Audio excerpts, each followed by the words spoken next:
What's not working in your life? Where are you suffering? You know, Jesus sees that.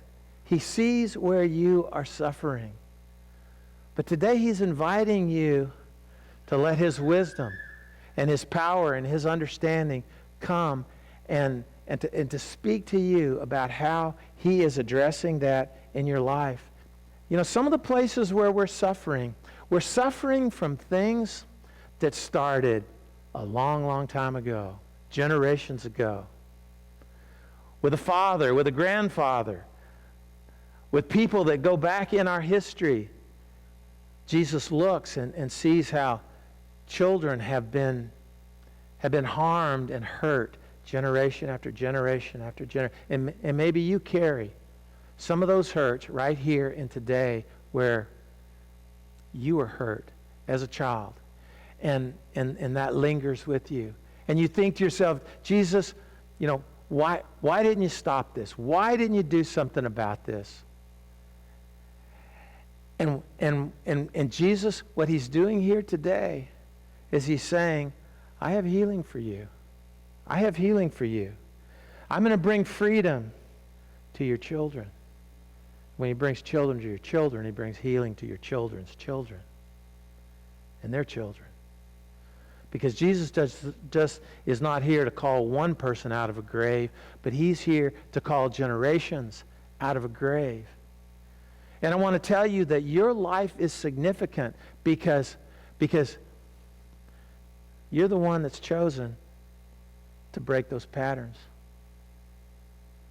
To break those generational behaviors that have hurt so much and robbed so many of their future.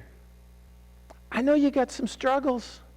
I know you have some burdens. I mean, some of you are thinking like, how long? Wait for it. Wait for it, right? Wait for it.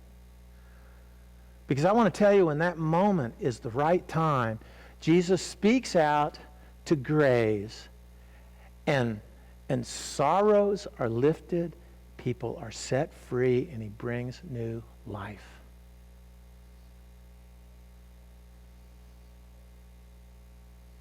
That's what He's going to do with your sufferings. That's what He's going to do. He will set you free. He is the resurrection and the life.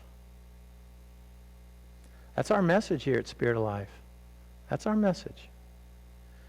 And we are at a time right now when people in our world and in our community here in the United States, we're suffering like we never have before. We can't deceive ourselves and think that we're in control.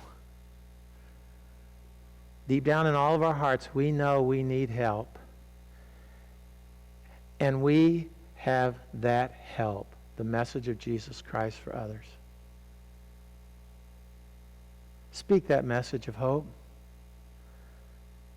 If you're still waiting for it, trust that it's coming.